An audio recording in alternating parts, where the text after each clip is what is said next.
Welcome to the Big 12 Insiders, your Big 12 sports show. Here's your host, Brien Hanley.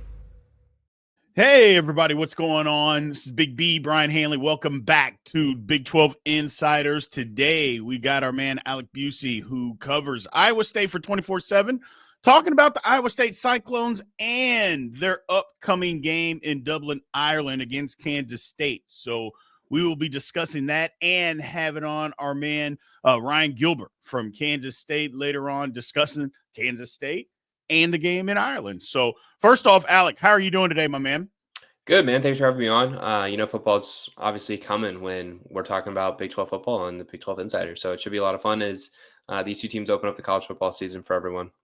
Yeah, it's crazy. We'll get into the game here in a quick second. Let's talk about Iowa State first. First of all, you're right.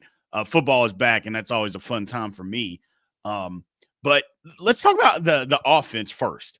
You know, there's been a lot of talk, and there should be a lot of talk about replacing two NFL wide receivers. I mean, that's a big deal.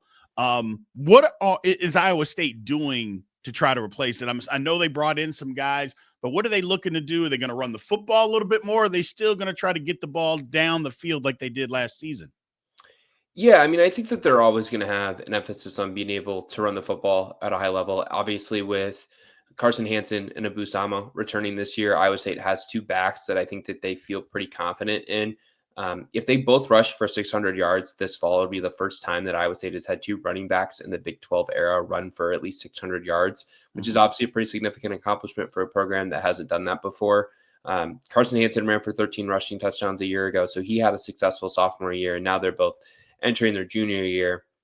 I think they're still going to try and throw the football a good amount. I don't think they necessarily are too concerned about replacing the two pass catchers on the outside. I know that they've been pretty happy with the production that they have gotten from the incoming transfer receivers, Chase Sowell and Xavier Townsend, as well as the development of second-year receivers, Brett Eskildson and Dominic Overby. And then those receivers combine with one of the Big 12's better tight end rooms, which is led by 2023 freshman All-American Ben Bramer, and then Gabe Burkle, who had close to about 280 or 300 receiving yards in the final 7 games of last season. So there's a lot of confidence in their ability to still be a balanced and productive offense as they enter the 2025 season. Gotcha. Rocco Becht, coming in his third year as a starter. And to me, again, one of the better quarterbacks in the Big 12. I know that sometimes he gets a little bit underrated, in my opinion, but I think he's one of the better quarterbacks in the Big 12. Does he have to take, Alec, another step forward because you're losing some big-time receivers? Does he has to take another step forward in his progression as a passer for this offense to stay prolific? Yeah, I think the way I would describe it is that as he enters the 2025 season, it's now his turn to elevate the offense around his play. Whereas I think in his first 2 years starting for Iowa State, he was fortunate in the fact that he had two star receivers that could help elevate him as he became an experienced college quarterback in Jaden Higgins and Jalen Knoll, who are obviously both playing for the Houston Texans. So now it's his job to be able to elevate all the pieces around him to make the Cyclone offense still function at a high level. And I think that there's a lot of reasons to believe that he can do that. You look at his success last year in the fourth quarter, he led multiple game-winning drives at Iowa. He led Iowa State to a win there. He also had a clutch drive against UCF in Big 12 play and a clutch road drive to help Iowa State win late in the fourth quarter at Utah before helping Iowa State get its 11th win of the season by diving across the goal line late in the Pop-Tarts Bowl against the U in Orlando. So, he's got experience. He knows how to win. He doesn't make a ton of mistakes. I think that there are outlined goals for him this year. He wants to get his completion percentage back above 60%. I'm sure he still wants to throw for at least 3,000 passing yards. And if he does that, he'll be the first Iowa State quarterback in school history to throw for 3,000 yards in 3 straight seasons. In addition to that, I think it's also something that he wants to continue to take strides in the intangible things, continue to improve his leadership, continue to manage the things outside of football, in between the white lines, I guess, outside of those areas at a high level of efficiency. And I know the Cyclone coaching staff is really bullish in his ability to do that at a very high level. Gotcha. So flipping to the other side of the ball, the defense, it was kind of a weird bag. It's kind of a mixed bag last year. They were 4th overall, first against the pass, but next to last against the run. Now, there's a caveat, obviously, to that again, the run stuff, because a lot of injuries in the linebacker position. I've been looking at football for a long time, Alec. I'm not sure that I've seen that many injuries to a linebacker position room in succession. I'm just not sure I've seen that many in one season. It was crazy. I'm assuming, because Iowa State typically is pretty good against the run, that they're looking to get back to that. If for nothing else, even if the guys aren't actually better, just healthy should make them better, I'm guessing. Yeah, I think last year they missed between like 40 and 50 starts because of injured linebackers, which is just a crazy number to think about. They were returning 9 linebackers that the coaching staff feels like can play this season. Realistically, I think that number is a little bit closer to 7 than it is to 9. But it's a very experienced group because of the amount of snaps that like many guys got last season. They really only lost one major contributor, and that was Jack Sadowski. He transferred to Northwestern in the offseason, but they returned a lot of key playmakers at the linebacker spot. Caleb Bacon is healthy again. Carson Willich is healthy again. Both of them basically missed all of last season. Bacon played just 5 snaps. Will McLaughlin didn't make his debut last year until November. He's healthy and expected to contribute. Cooper Ebel, he played much of last season with a separated shoulder that he sustained in Iowa State's win over West Virginia. No one knew about that until this offseason. And then they also have some young guys in that linebacker room. Kale Brazina was in and out of the lineup with some lower body injuries as a true freshman last year. And then Bo Goodwin is also in that group as well. I personally think Goodwin's one of the guys who could end up being maybe an odd man out. I could see them trying to potentially redshirt him after he was thrown into the fire a little bit before they probably would have wanted him to be last season. But I think as a whole, Iowa State's really high on what their linebacker room can be this fall because of the amount of snaps and the experience that it gained last year. I know at times this offseason, Matt Campbell has called it one of the most talented rooms in his entire tenure in Ames, and this is his 10th season now at Iowa State. So that obviously says a lot about what he thinks of this Iowa State linebacker room. Absolutely. So let's flip over to this game, man. Obviously it's week 0, kicking off college football. I know there's a couple of other games that are going to go on that week. I get it. But this is the showcase game of the weekend for college football. Having said that, how big of a game is this for Iowa State and Dublin? Yeah, I think you can make an argument that it's a more important game for Iowa State than it probably is for Kansas State from the perspective of Iowa State's non-conference opponent. Non-conference power league opponent is Iowa in week 2 of the season. What is week 3 for Iowa State? Whereas for K-State, it's a lowly Arizona team or an Arizona team that we don't think is going to be very good. We think Iowa is going to be what Iowa typically is. That's a 7-9 win team, probably settle somewhere in there. The Hawkeyes will. So I think it's really important for Iowa State from the perspective of they need to at least split those 2 games against K-State and Iowa.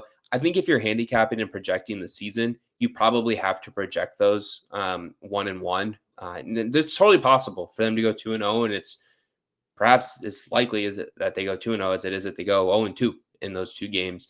So I think for Iowa State, it's really important for them to be able to start the season fast, which is something that, they're not naive to the fact that they haven't always done that Right. under Matt Campbell in the last 9 or 10 years.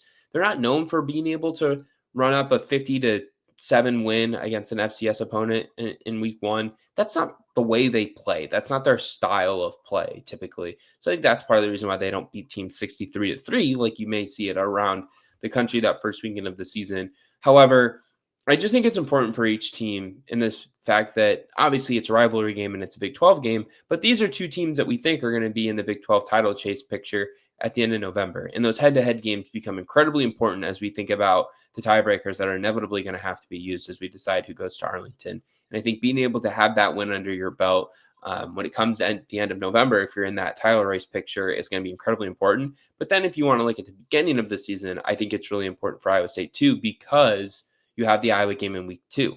And if you can go 2-0 in those 2 games, you're the preseason number 22 team in the country. That's potentially 2 top 25 wins if Iowa gets in there after playing Albany in week 1. They were in the receiving votes category. Iowa was not going to have very many teams with 2 better wins than Iowa State at that point if you're able to be 2-0. But if you go 0-2, I mean, that's certainly going to be hard to kind of overcome and hard to move past and keep kids motivated as you still have 10 games left after that. So, or 9 games left after that, excuse me. So I think that kind of is a good rundown of why this game is so important for the Cyclones.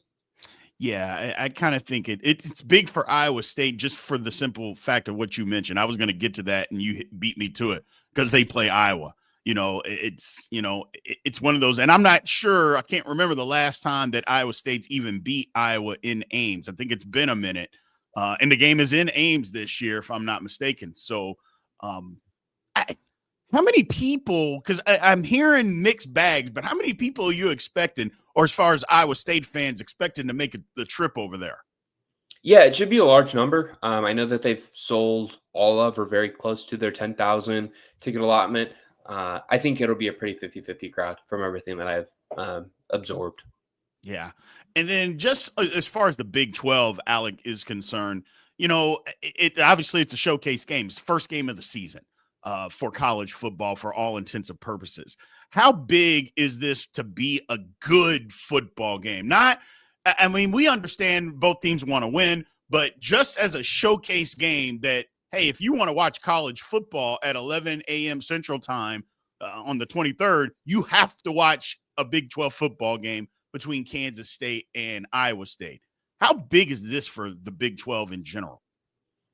Yeah, I mean, I don't know how much it necessarily matters. I think a lot of people are going to watch regardless because we're all starving for football, right? Like I Right. think we're all just ready for games to start, and we're tired of hearing nothing but positives coming out of training camp because, God forbid someone not, be like another coach on the field or someone not be executing at the best level that they ever have been. Everyone's in the best shape of their life too, Right. there's no doubt that everyone's in the best shape that they've ever been in and everyone's as healthy as they could ever be. I think it's exciting for the conference that they've got Iowa State and K-State going. I think it's exciting for the conference that TCU is going next year to play against North Carolina in the Arlington Right. College Football Classic. I try to not subscribe too much to the whole narrative thing, right? That goes on right now, the politics of college football. Maybe a little bit more in July. They're easier to talk about and they're more interesting there. But once you get to mid to late August, I think it becomes a lot easier to focus more on the games. And that's kind of where my focus is at. But it's not lost on me that this is an opportunity for the Big 12 to be the talk of the college football world for at least an entire weekend because Kansas is also playing against Fresno State. And I think that's a lot of fun for the Big 12 to have three of its teams in action this weekend. Right. And for me, my thing, and I'm with you, I'd rather talk about football than the politics of football. Trust me, that gets annoying, the rumor mill. But having said that, I just think for the Big 12 in general, like if it's a bad football game, and we all know what a bad football game looks like, I just don't think that's good moving down the road when the eyes of voters. Look, I mean, we can talk about whether they were disrespected or not disrespected, the conference with voters. Okay, whatever it is. I think it is. Some people don't think that it was. Whatever. But if it's a bad football game, I think it's a bad look for the conference. And it's better for it to be a good football game, versus bad when it comes down to, hey, is the Big 12 going to get two teams in the college football playoff? I think you have to be able to put your best foot forward, even if it's not these two teams. I'm not saying it has to be these two teams, but even if it's not, it puts the dot or whatever in somebody's eye or in the back of somebody's mind. You know what? That was a pretty good football game there that we saw.